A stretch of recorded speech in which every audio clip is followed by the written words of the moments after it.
தமிழகத்தில் ஒரு வாரத்திற்கு மழை தொடரும் என சென்னை வானிலை ஆய்வு மையம் கணித்துள்ளது. கோவை மாவட்டத்தின் மலைப்பகுதிகள், நீலகிரி, தேனி, ஈரோடு, திண்டுக்கல் மாவட்டங்களில் இன்று கனமழை பெய்யும் என்று தெரிவிக்கப்பட்டுள்ளது. சேலம், தருமபுரி மற்றும் கிருஷ்ணகிரி மாவட்டங்களில் நாளை இடி மின்னலோடு கனமழை பெய்யும் என்றும் கூறப்பட்டுள்ளது.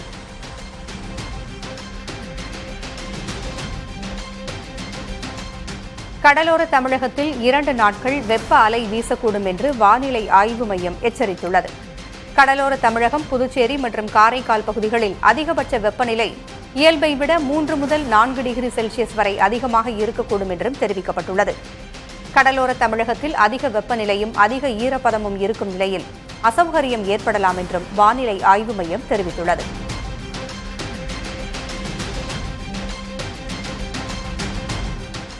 சென்னையில் 2 நாட்கள் வெப்ப அலை வீசக்கூடும் என சென்னை வானிலை ஆய்வு மையம் எச்சரித்துள்ளது. சென்னையில் வானம் ஓரளவு மேகமூட்டத்தோடு காணப்படும் என்றும் அதிகபட்ச வெப்பநிலை 41 முதல் 42 டிகிரி செல்சியஸை ஒட்டி பதிவாகும் என்றும் தெரிவிக்கப்பட்டுள்ளது. நாளை ஒரு சில இடங்களில் இடி மின்னலோடு கூடிய மழை பெய்ய வாய்ப்புள்ளதாகவும் கூறப்பட்டுள்ளது.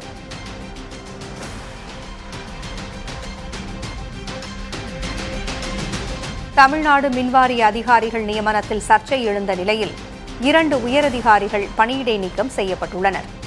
தமிழ்நாடு பசுமை எரிசக்தி கழகத்தில் சமீபத்தில் வழங்கப்பட்ட ஒதுக்கீடு மற்றும் ஒப்புதல்களில் வெளிப்படைத்தன்மை இல்லாமலும் அவசரகதியிலும் முடிவுகள் எடுக்கப்பட்டதாக புகார் எழுந்தது.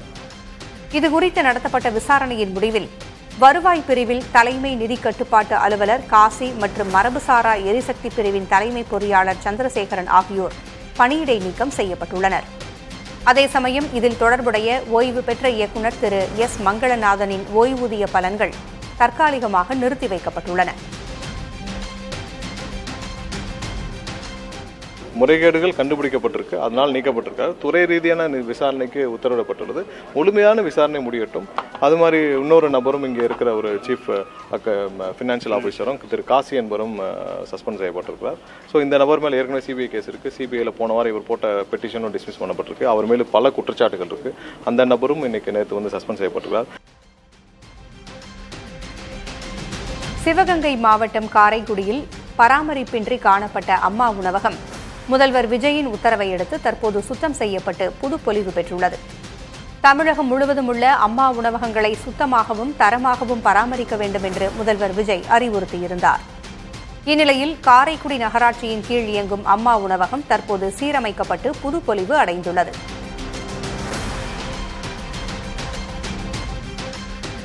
பள்ளி திறப்பை முன்னிட்டு திண்டுக்கல்லில் 600க்கும் மேற்பட்ட பள்ளி மற்றும் கல்லூரி வாகனங்களில் பாதுகாப்பு தணிக்கை நடைபெற்றது. வேக கட்டுப்பாட்டு கருவி, சிசிடிவி, அவசர கால வழி உள்ளிட்ட 16 வகையான பாதுகாப்பு விதிமுறைகள் குறித்து அதிகாரிகள் சோதனையில் ஈடுபட்டனர். அப்போது ஆட்சியர் சரவணன் பேருந்தை ஓட்டி பார்த்து தரத்தை உறுதி செய்தார். தொடர்ந்து ஓட்டுநர்களுக்கு முதல் உதவி பயிற்சி வழங்கப்பட்டது.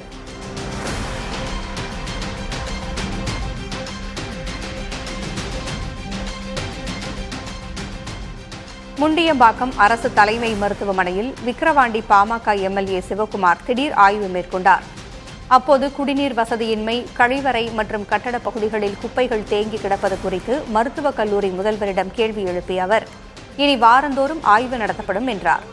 பின்னர் செய்தியாளர்களிடம் பேசிய அவர், விக்கிரவாண்டி பேருந்து நிறுத்தத்திற்கு அருகே உள்ள மதுக்கடையை 15 நாட்களில் அகற்றாவிட்டால் தர்ணா போராட்டம் நடத்தப்படும் என்று எச்சரிக்கை விடுத்தார்.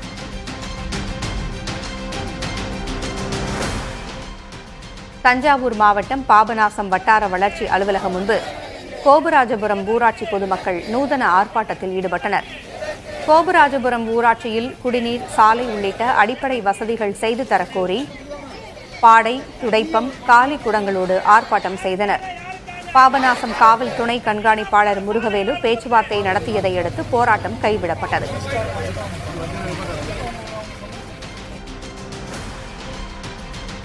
பெட்ரோல், டீசல் விலை உயர்வை திரும்பப் பெற வலியுறுத்தி தஞ்சையில் ஆட்டோ ஓட்டுநர் பாதுகாப்பு சங்கத்தினர் ஆர்ப்பாட்டம் செய்தனர். பெட்ரோல், டீசல் விலை உயர்வால் வாடகை ஆட்டோ மற்றும் கார் ஓட்டுநர்கள் மிகவும் பாதிக்கப்பட்டுள்ளதாகவும், எனவே விலை உயர்வை மத்திய அரசு திரும்பப் பெற வேண்டும் என்றும் ஆர்ப்பாட்டத்தில் வலியுறுத்தப்பட்டது.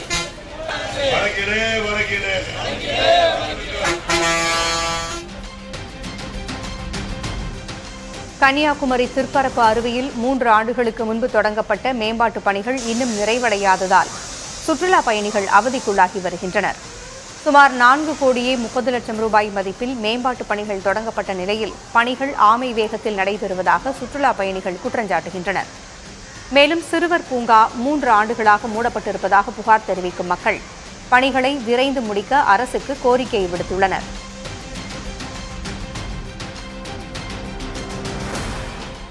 நெல்லை மாவட்டம் அம்பாசமுத்திரம் சுற்றுவட்டார பகுதிகளில் அரசு சேவை மையங்கள் 2 நாட்களாக முடங்கியுள்ளதால் மக்கள் கடும் அவதிக்கு ஆளாகியுள்ளனர். இணைய சேவை குறைபாடு காரணமாக சாதிச் சான்றிதழ், வருமானச் சான்றிதழ், இருப்பிடச் சான்றிதழ் பெறுவதில் தாமதம் ஏற்பட்டுள்ளது. பட்டா பெயர் மாற்றம், பட்டா நகல் பெறுதல் உள்ளிட்ட சேவைகளும் பாதிக்கப்பட்டுள்ளன. எனவே அரசு உடனடியாக தொழில்நுட்ப கோளாறை சரி செய்ய வேண்டும் என்று பொதுமக்கள் கோரிக்கை விடுத்துள்ளனர்.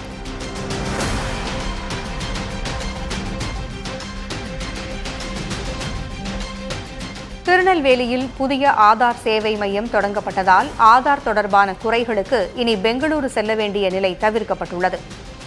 பெங்களூரு மண்டல அலுவலகத்தின் கீழ் செயல்படும் இந்த மையம் தமிழகத்தின் 6வது ஆதார் சேவை மையமாகும்.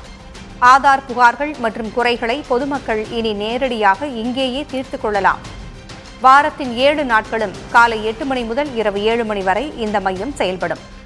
4 கவுண்டர்கள் அமைக்கப்பட்டிருக்கும் நிலையில் நாள்தோறும் 400 முதல் 500 பேர் வரை சேவை பெற முடியும். முன்பதிவு மற்றும் டோக்கன் முறையிலும் சேவை வழங்கப்படும்.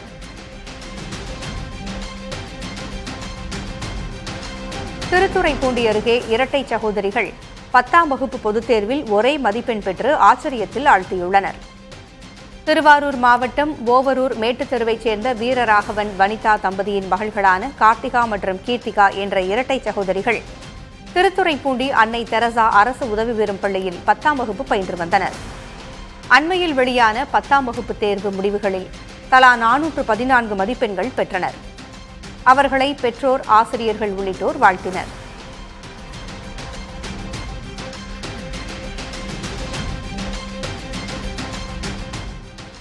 முன்னாள் பிரதமர் ராஜீவ்காந்தியின் 35வது நினைவு நாளை ஒட்டி கிருஷ்ணகிரியில் காங்கிரஸ் கட்சி சார்பில் பயங்கரவாத ஒழிப்பு தின உறுதிமொழி ஏற்பு மற்றும் மௌன பேரணி நடைபெற்றது. மாவட்ட காங்கிரஸ் தலைவர் தலைமையில் நடைபெற்ற நிகழ்ச்சியில் ராஜீவ்காந்தியின் திருவுருவப் படத்திற்கு காங்கிரஸ் கட்சியினர் மலர் தூவி அஞ்சலி செலுத்தினர்.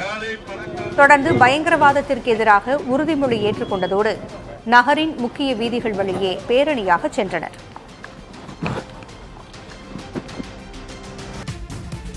முன்னாள் பிரதமர் ராஜீவ்காந்தியின் 35வது நினைவு தினத்தை ஒட்டி பிரதமர் மோடி அஞ்சலி தெரிவித்து எக்ஸ் தளத்தில் பதிவிட்டுள்ளார். டெல்லியில் உள்ள ராஜீவ் நினைவிடமான வீரபூமியில் காங்கிரஸ் தலைவர் மல்லிகார்ஜுன் கார்கே, முன்னாள் தலைவர்கள் சோனியா காந்தி, ராகுல் காந்தி உள்ளிட்டோர் மரியாதை செலுத்தினர். தனது தந்தையின் அறிவுரைகளும் மாண்புகளும் என்றும் தன்னுடன் நிலைத்திருக்கும் என்றும் எக்ஸ் தளத்தில் பதிவிட்டுள்ளார். ராஜீவ்காந்தி 1991ஆம் ஆண்டு ஸ்ரீபெரும்புதூரில் தேர்தல் பரப்புரை மேற்கொள்ள வந்தபோது கொல்லப்பட்டார். மேற்கு வங்கத்திலிருந்து சட்டவிரோதமாக ஊடுருவியவர்களை கண்டறிந்து அவர்களை உடனடியாக வங்கதேசத்திற்கே திருப்பி அனுப்பும் மாநில அரசின் திட்டம் உடனடியாக அமலுக்கு வருவதாக மேற்கு வங்க முதல்வர் சுவேந்து அதிகாரி தெரிவித்துள்ளார். குடியுரிமை திருத்த சட்டத்தின் கீழ் வராத சட்டவிரோத குடியேறிகள் அனைவரும் ஊடுருவல்காரர்களாக கருதப்பட்டு மாநில போலீசாரால் கைது செய்யப்பட்டு BSF மூலம் நாடு கடத்தப்படுவார்கள் என்று சுவேந்து அதிகாரி தெளிவுபடுத்தியுள்ளார். CAA சட்டத்தின் கீழ் வராதவர்களும் கூட வெளியேற்றப்படுவார்கள் என அவர் கூறினார். வங்கதேச எல்லையில் முள்வேலி அமைப்பதற்காக 83 ஏக்கர் நிலத்தை எல்லை பாதுகாப்பு படையிடம் ஒப்படைப்பதற்கான ஆவணங்களையும் முதல்வர் BSF அதிகாரிகளிடம் வழங்கினார். ஆந்திர மாநிலம் விஜயநகரத்தில் 1 லட்சம் கோடி ரூபாய் முதலீட்டில் பிரம்மாண்டமான AI தரவு மையத்தை ரிலையன்ஸ் நிறுவனம் அமைக்கிறது. இதற்காக 25% தள்ளுபடி விலையில் 800 ஏக்கர் நிலத்தை வழங்க ஆந்திர அமைச்சரவை ஒப்புதல் அளித்துள்ளது. அடுத்த 20 ஆண்டுகளுக்கு தடையற்ற தண்ணீர் வசதி, 100% முத்திரைத்தாள் கட்டண விலக்கு, இயந்திரங்கள் வாங்க 6% மானியம் மற்றும் மாநில GST வரியை முழுமையாக திரும்ப வழங்குதல் உள்ளிட்ட பல்வேறு அதிரடி சலுகைகளையும் அரசு அறிவித்துள்ளது. ஆந்திராவின் தொழில் மற்றும் டிஜிட்டல் கட்டமைப்பை அடுத்த கட்டத்திற்கு கொண்டு செல்லும் நோக்கில் இந்த மிகப்பெரிய முதலீட்டு திட்டம் செயல்பாட்டுக்கு வருகிறது. மத்தியில் 2014ஆம் ஆண்டு தொடங்கிய பாஜகவின் ஆதிக்கம் குறைந்தது 20 ஆண்டுகள் நீடிக்க வாய்ப்புள்ளதாக பிரபல தேர்தல் கணிப்பாளரும் ஆக்சிஸ் மை இந்தியா நிறுவன தலைவருமான பிரதீப் குப்தா கூறியுள்ளார். பாஜக ஆட்சியின் செயல்பாடுகள் பெரிய அளவில் பலவீனமடையாத வரை அதன் நிலை பாதுகாப்பானதாகவே இருக்கும் என்றும் பிரதீப் குப்தா தெரிவித்துள்ளார்.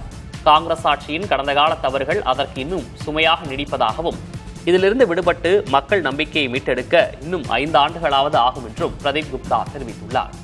தமிழ்நாட்டில் சட்டமன்ற தேர்தலில் தவிக சுமார் 100 தொகுதிகளில் வெல்லும் என பிரதீப் குப்தாவின் ஆக்சிஸ் மை இந்தியா நிறுவனம் கணித்திருந்தது குறிப்பிடத்தக்கது.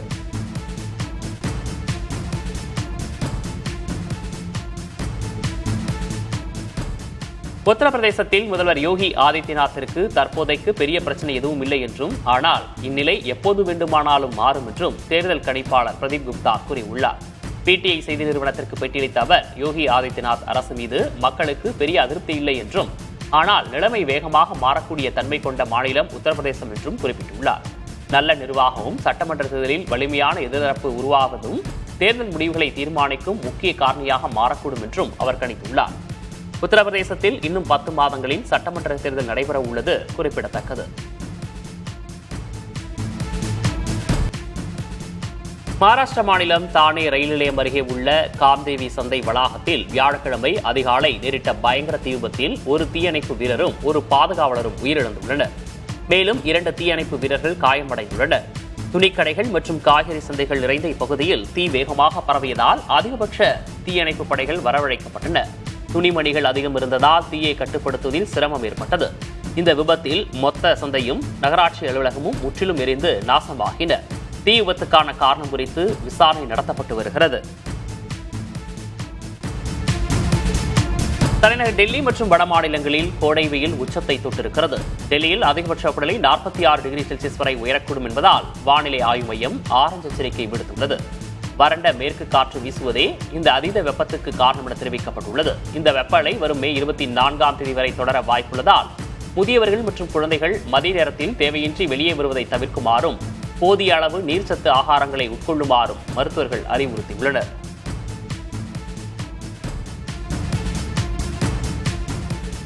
கேரளாவில் புதிதாக ஆட்சி அமைத்துள்ள காங்கிரஸ் அரசு தனது அமைச்சரவையில் ஏஐ தொழில்நுட்பத்திற்கு என்று தனி இலாக்காவை உருவாக்கியுள்ளது. மாநிலத்தின் டிஜிட்டல் பொருளாதாரத்தை மேம்படுத்தவும் அரசு நிர்வாகம், கல்வி, சுகாதாரம் போன்ற துறைகளில் நவீன ஏஐ தொழில்நுட்பங்களை முழுமையாக பயன்படுத்தும் நோக்கத்திலும் இந்த முடிவு எடுக்கப்பட்டுள்ளது. தொழில்நுட்ப வளர்ச்சியை வெறும் துறையாக மட்டும் பார்க்காமல் எதிர்கால நலனையும் கருத்தில் கொண்டு கேரள அரசு ஏஐ இலாக்காவை உருவாக்கியுள்ளது. ஏஐக்கு என தனி இலாக்காவை உருவாக்கியுள்ள முதல் மாநிலமாக கேரளா விளங்குகிறது. இந்நிலையில் தமிழ்நாட்டிலும் ஏஐக்கென தனித்துறை உருவாக்கப்பட்டுள்ளது.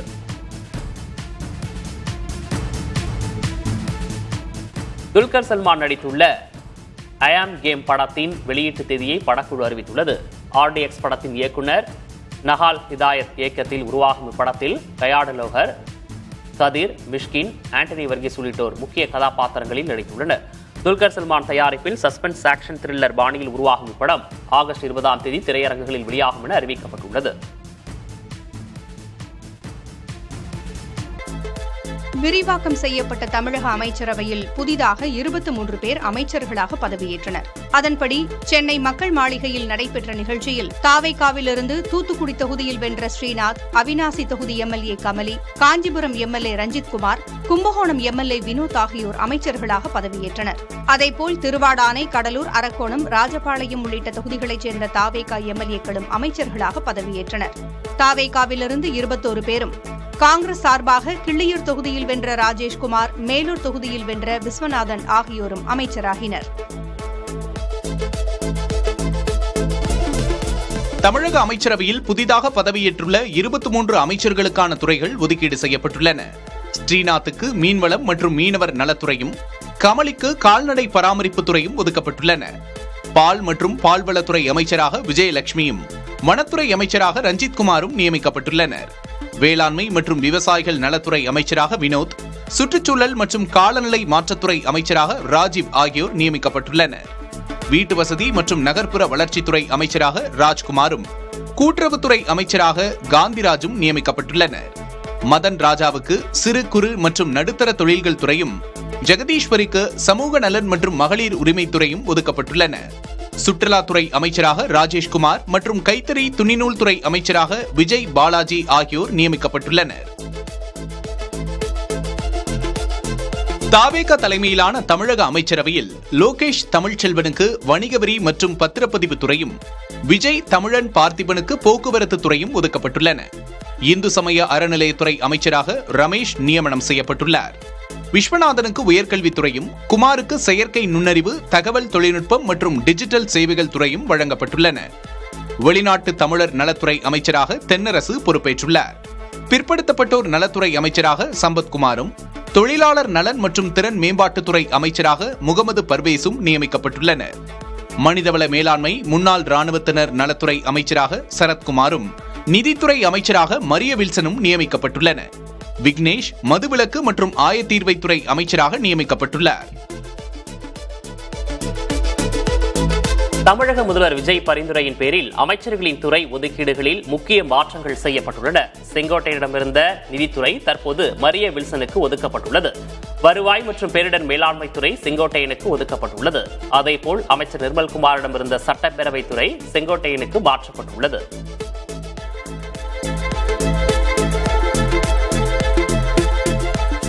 தமிழக வரலாற்றில் முதன்முறையாக தாவேகா அமைச்சரவையில் 4 பெண்களுக்கு வாய்ப்பு வழங்கப்பட்டுள்ளது. ஏற்கனவே சிவகாசி கீர்த்தனா அமைச்சராக பொறுப்பேற்றிருந்த நிலையில் தற்போது ராஜபாளையம் ஜெகதீஸ்வரி, குமாரபாளையம் விஜயலட்சுமி, அவினாசி கமலி ஆகியோர் அமைச்சராக பொறுப்பேற்றுள்ளனர். இதில் விருதுநகர் மாவட்டத்திலிருந்து மட்டும் 2 பெண்கள் அமைச்சரவையில் இடம் பிடித்துள்ளனர். அதேபோல் இளம் வயது அமைச்சர் என்ற பெருமையை 28 வயதான கமலி பெற்றுள்ளார். தமிழக அரசியலில் இதுவரை இல்லாத வகையில் தாவேகா தலைமையிலான அமைச்சரவையில் இதுவரை பட்டியலினத்தவர்கள் 7 பேருக்கு வாய்ப்பு வழங்கப்பட்டுள்ளது. தாவேகா எம்எல்ஏக்கள் ராஜ்மோகன், அரக்கோணம் காந்திராஜ், ஸ்ரீபெரும்புதூர் தென்னரசு, அவினாசி கமலி, ராசிபுரம் லோகேஷ் தமிழ்ச்செல்வன், ஒட்டப்பிடாரம் மதன்ராஜா மற்றும் காங்கிரஸ் கட்சியைச் சேர்ந்த விஸ்வநாதன் உள்ளிட்ட 7 பட்டியலினத்தோர் அமைச்சர்களாக பதவியேற்றனர். புதிதாக தகவல் தொழில்நுட்பத்துறைக்கு பொறுப்பேற்றுள்ள அமைச்சர் குமார் செயற்கை நுண்ணறிவு குறித்து இன்றைய தலைமுறையினருக்கு கற்றல் வாய்ப்புகள் ஏற்படுத்தப்படும் என தெரிவித்தார். தகவல் தொழில்நுட்பத்துறையில் கவனம் செலுத்தி இளைஞர்களுக்கு வேலை வாய்ப்புகள் உருவாக்கப்படும் என்றும் அவர் கூறினார்.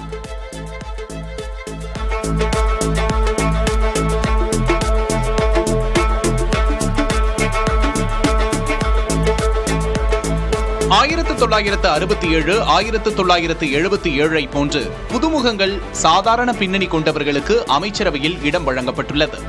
1967 அண்ணா ஆட்சி அமைத்த போதும், 1977 எம்ஜிஆர் ஆட்சிக்கு வந்த போதும் இளைஞர்கள், சாதாரண பின்னணி கொண்டவர்கள், புதியவர்கள் அமைச்சர்களாக பதவியேற்றனர்.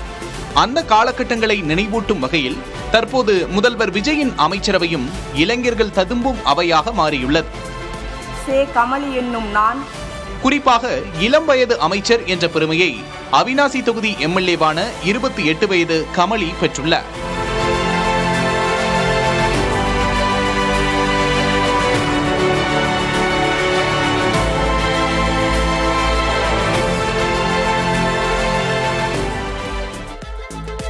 தமிழகத்தில் சுமார் 3/4 நூற்றாண்டுக்கு பிறகு கூட்டணி ஆட்சி அமைந்துள்ளது. முதல்வராக பொறுப்பேற்றுள்ள விஜய் ஏற்கனவே சொன்னபடியே தமிழகத்தில் கூட்டணி ஆட்சியை கொண்டு வந்துள்ளார். அதன்படி தாவேகா அமைச்சரவையில் காங்கிரஸ் கட்சியைச் சேர்ந்த 2 அமைச்சர் பதவி வழங்கப்பட்டுள்ளது. இதன் மூலம் 1952 ராஜாஜிக்கு பிறகு கூட்டணி அரசு என்பதை நிஜமாக்கியுள்ளார் தாவேகா தலைவரும் முதல்வருமான விஜய்.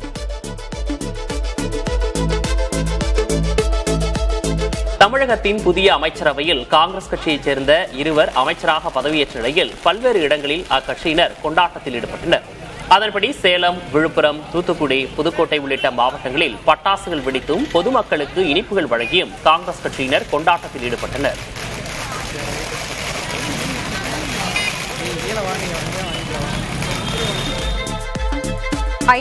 ஆண்டுகளுக்கு பிறகு காங்கிரஸ் கட்சிக்கு அமைச்சர்கள் கிடைத்துள்ளது மன நிறைவு தருவதாக அக்கட்சியின் எம்பி மாணிக்கம் தாக்கூர் தெரிவித்துள்ளார். சென்னையில் செய்தியாளர்களை சந்தித்த அவர், காங்கிரஸ் பலத்தில்தான் திமுக, அதிமுக வென்று வந்ததாகவும், ஆனால் விஜய் வந்த பின் கூட்டணி விதியே மாறிவிட்டது என்றும் கூறினார். சென்னை தலைமைச் செயலகத்தில் முதல்வர் விஜயை சந்தித்த இந்திய யூனியன் முஸ்லீம் லீக் நிர்வாகிகள் அமைச்சரவையில் பங்கேற்பதற்கான கட்சியின் பரிந்துரை கடிதத்தை வழங்கினர். தமிழக அமைச்சரவையில் இந்திய யூனியன் முஸ்லீம் லீக் இடம்பெறும் என அக்கட்சியின் தேசிய தலைவர் காதர் மொய்தீன் கூறியிருந்தார். அதன்படி பாபநாசம் தொகுதி எம்எல்ஏ ஷாஜகான், வெள்ளிக்கிழமை காலை அமைச்சராக பதவியேற்கிறார். அவருக்கு சிறுபான்மையினர் நலத்துறை ஒதுக்கப்பட வாய்ப்புள்ளதாக சொல்லப்படுகிறது. 5 பேருக்கு முதல்வர் விஜயின் விருப்பப்படி அமைச்சரவை இலாக்காக்கள் ஒதுக்கப்பட்டிருப்பதாக தகவல்கள் தெரிவிக்கின்றன. அதன்படி மீன்வளத்துறைக்கு ஸ்ரீநாத், பள்ளிக்கல்வித்துறைக்கு ராஜ்மோகன், உணவுத்துறைக்கு வெங்கட்ரமணன் ஆகியோர் முதல்வர் விஜயின் தேர்வு என்று சொல்லப்படுகிறது. அதேபோல் சுகாதாரத்துறைக்கு அமைச்சர் அருண்ராஜ், நிதித்துறைக்கு அமைச்சர் மரிய வில்சன் ஆகியோரையும் முதல்வர் விஜயே தேர்வு செய்ததாக தகவல் வெளியாகியுள்ளது. மாற்றுக் கட்சியிலிருந்து தவேகவில் இணைந்த 5 பேருக்கு அமைச்சர் பதவி வழங்கப்பட்டுள்ளது. அதன்படி விசிகவிலிருந்து தவேகவில் இணைந்த ஆதவ் அர்ஜுனா, அதிமுகவிலிருந்து தவேகவில் இணைந்த செங்கோட்டையன் ஆகியோருக்கு அமைச்சரவையில் முக்கியமான துறைகள் ஒதுக்கப்பட்டுள்ளன. அதேபோல் நிர்மல்குமார், லோகேஷ் தமிழ்ச்செல்வன், ரஜித்குமார் ஆகியோருக்கும் அமைச்சர் பதவி வழங்கப்பட்டுள்ளது. முதல்வர் விஜயின் ரசிகர் மன்றத்திலிருந்து சட்டமன்ற உறுப்பினர்களாக வெற்றி பெற்ற 18 பேருக்கு அமைச்சர் பதவி வழங்கப்பட்டுள்ளது. அதன்படி என் ஆனந்த், தென்னரசு, காந்திராஜ், மதன் ராஜா, கமலி, பார்த்திபன், ரமேஷ் ஆகியோருக்கு அமைச்சர் பதவி கொடுக்கப்பட்டுள்ளது. அதேபோல் பர்வேஸ், பிரபு, விக்னேஷ், வினோத், ராஜ்குமார், சரத்குமார், சம்பத்குமார் உள்ளிட்டோரும் விஜயின் ரசிகர் மன்றத்திலிருந்து அமைச்சர்களாக பொறுப்பேற்றுள்ளனர்.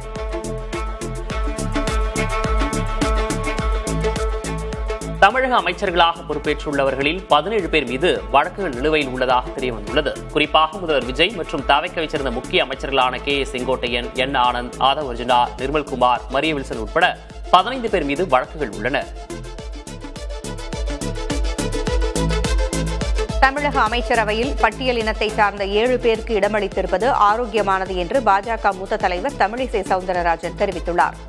கோவையில் செய்தியாளர்களிடம் பேசிய அவர், மாற்றத்தை கொண்டு வருவதாக கூறிய தமிழக வெற்றிக் கழகம் காங்கிரஸை வைத்துக் கொண்டு எப்படி மாற்றம் தரும் என்றும் வினவினார்.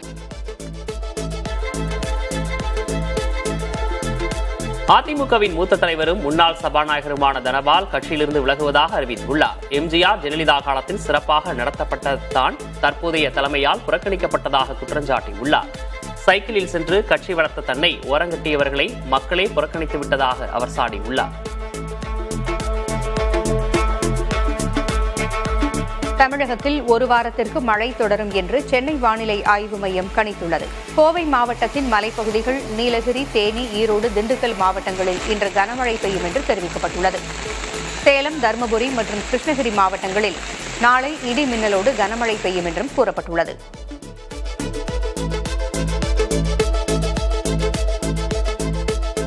கடலோர தமிழகத்தில் 2 நாட்கள் வெப்ப அலை வீசக்கூடும் என வானிலை ஆய்வு மையம் எச்சரித்துள்ளது. கடலோர தமிழகம், புதுச்சேரி மற்றும் காரைக்கால் பகுதிகளில் அதிகபட்ச வெப்பநிலை இயல்பை விட 3 முதல் 4 டிகிரி செல்சியஸ் வரை அதிகமாக இருக்கக்கூடும் எனவும் தெரிவிக்கப்பட்டுள்ளது.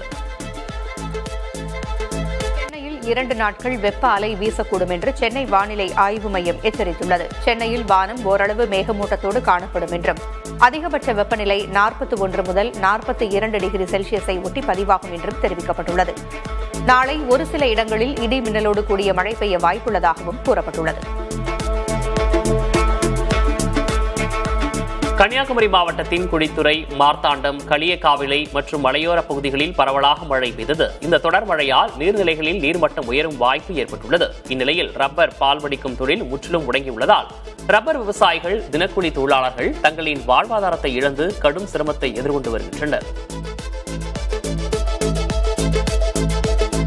முன்னாள் பிரதமர் ராஜீவ்காந்தியின் 35வது நினைவு தினத்தை ஒட்டி பிரதமர் மோடி அஞ்சலி தெரிவித்து எக்ஸ் தளத்தில் பதிவிட்டிருக்கிறார். டெல்லியில் உள்ள ராஜீவ் நினைவிடமான வீரபூமியில் காங்கிரஸ் தலைவர் மல்லிகார்ஜுன் கார்கே, முன்னாள் தலைவர்கள் சோனியா காந்தி, ராகுல் காந்தி உள்ளிட்டோர் மரியாதை செலுத்தினர்.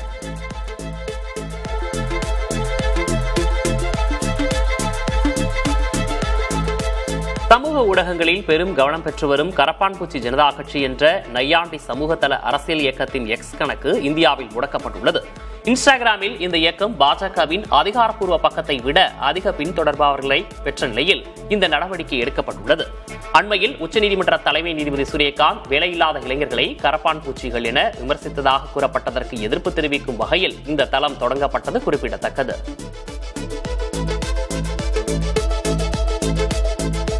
நாட்டில் உள்ள அனைத்து உயர் நீதிமன்றங்களும் ஆன்லைன் முறையில் வழக்கு விசாரணைகள் நடத்த கேட்டுக் கொண்டிருப்பதாக இந்திய தலைமை நீதிபதி சூரியகாந்த் தெரிவித்துள்ளார். சில உயர்நீதிமன்றங்கள் ஏற்கனவே இந்த நடைமுறையை பின்பற்றி வருவதாகவும், பிற நீதிமன்றங்களும் இம்முறைக்கு மாற அறிவுறுத்தப்பட்டிருப்பதாகவும் தலைமை நீதிபதி சூரியகாந்த் கூறியுள்ளார்.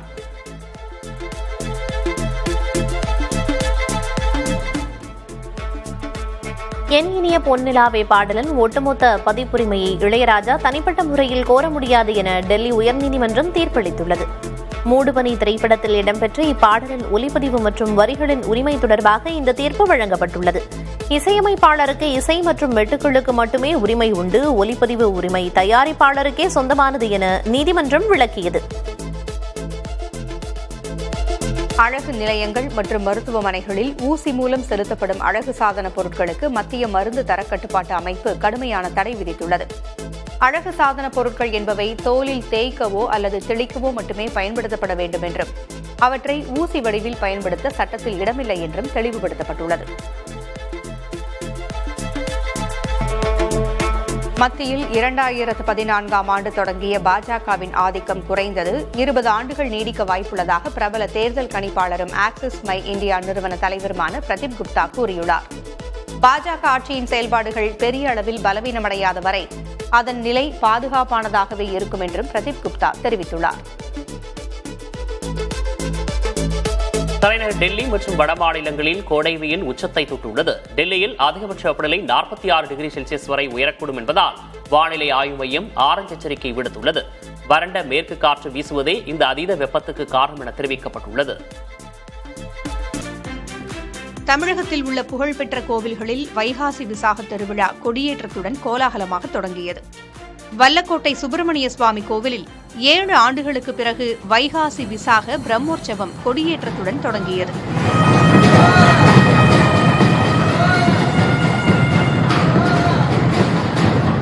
புனரமைப்பு பணிகள் காரணமாக பிரம்மோற்சவ விழா கடந்த ஆண்டுகளில் நடைபெறாமல் இருந்தது.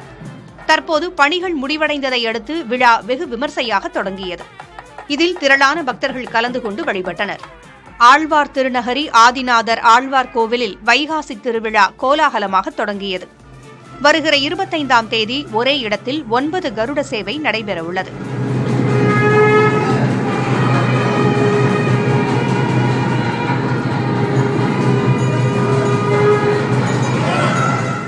கும்பகோணத்திற்கு அருகே ராகு தலமாக போற்றப்படும் திருநாகேஸ்வரம் நாகநாத சுவாமி கோவிலில் வைகாசி விசாக பெருவிழா கொடியேற்றத்துடன் தொடங்கியது.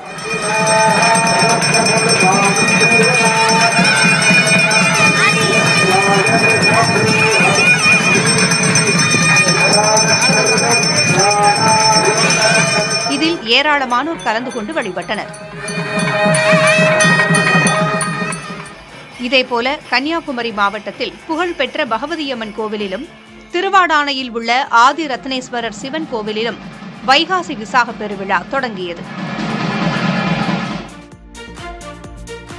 கோடை விடுமுறையை முன்னிட்டு சர்வதேச சுற்றுலா தலமான கன்னியாகுமரி ஆயிரக்கணக்கான சுற்றுலா பயணிகள் குவிந்துள்ளனர். அதிகாலையில் மேகமூட்டத்திற்கிடையே தோன்றிய சூரிய உதயத்தை கண்டு ரசித்த பயணிகள் கடலில் நீராடி பகவதி அம்மனை வழிபட்டனர். சுற்றுலா பயணிகளின் வருகையால் உள்ளூர் வியாபாரிகள் மகிழ்ச்சியடைந்துள்ளனர். சுற்றுலா பயணிகளின் பாதுகாப்பை உறுதி செய்ய கடலோர பாதுகாப்பு படையினர் தீவிர கண்காணிப்பு பணியில் ஈடுபட்டுள்ளனர்.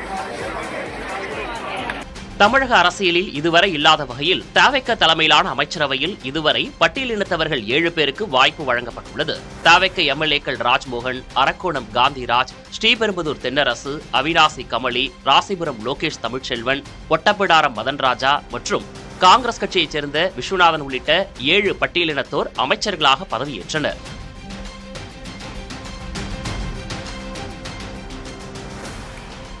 தமிழக அமைச்சரவையில் பட்டியல் இனத்தைச் சார்ந்த 7 பேருக்கு இடமளித்திருப்பது ஆரோக்கியமானது என்று பாஜக மூத்த தலைவர் தமிழிசை சவுந்தரராஜன் தெரிவித்துள்ளார்.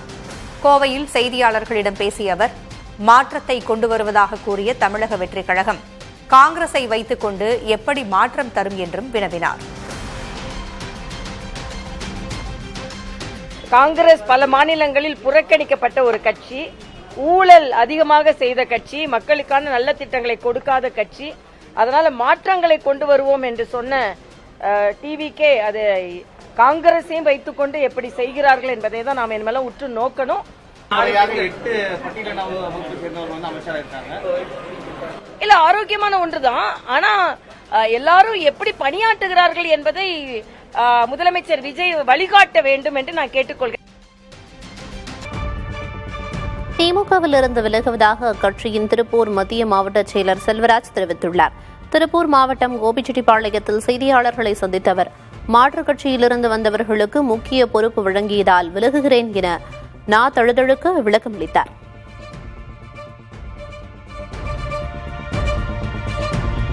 மாற்றுக் கட்சியிலிருந்து வந்தவர்களுக்கு அதிகாரமிக்க பதவிகள் வழங்கப்பட்டன. தொழிலதிபர் மற்றும் மாற்றுக் கட்சி வந்த தினேஷ்குமார் ஆகியோருக்கு கொடுத்த முக்கியத்துவத்தை கூட 50 ஆண்டு காலமாக இக்கட்டான சூழ்நிலையில் கட்டி காப்பாற்றிய இந்த கழக விசுவாசிக்கு ஏன் கொடுக்கவில்லை? என் உயிர் மூச்சு உள்ளவரை தலைவர் கலைஞர் அவரின் உணர்வோடு தான் வாழ்வேன். மக்கள் பணியே என் முதன்மையான பணி. அதிமுகவின் மூத்த தலைவரும் முன்னாள் சபாநாயகருமான தனபால் கட்சியிலிருந்து விலகுவதாக அறிவித்துள்ளார். எம்ஜிஆர் ஜெயலலிதா காலத்தில் சிறப்பாக நடத்தப்பட்ட தான் தற்போதைய தலைமையால் புறக்கணிக்கப்பட்டதாக குற்றம் சாட்டியுள்ளார். சைக்கிளில் சென்று கட்சியை வளர்த்த தன்னை ஓரங்கட்டியவர்களை மக்கள் புறக்கணித்து விட்டதாக அவர் சாடியுள்ளார். இல்லை, பல வகையில் என்னை புறக்கணிச்சாங்க. எனக்கு முக்கியத்துவம் தரல. அம்மாவுக்கு தலைவருக்கு பின்னாடி எனக்கு முக்கியத்துவம் கொடுக்கல. நான் அதனால விலகி என்னுடைய பையன் கோவிச்சுக்கிட்டு அவரோட விஜய் மாண்புக்கு முதலமைச்சரை நம்பி இங்கே வந்துட்டாரு. நான் எந்த இது உடல்நிலை சரியில்லாதனால வீட்டோட இருக்கேன். தனபாலின் மகன் லோகேஷ் தமிழ்ச்செல்வன் அண்மையில் தாவேகாவில் இணைந்து ராசிபுரம் தொகுதியில் வென்று தற்போது அமைச்சராகி உள்ளது குறிப்பிடத்தக்கது.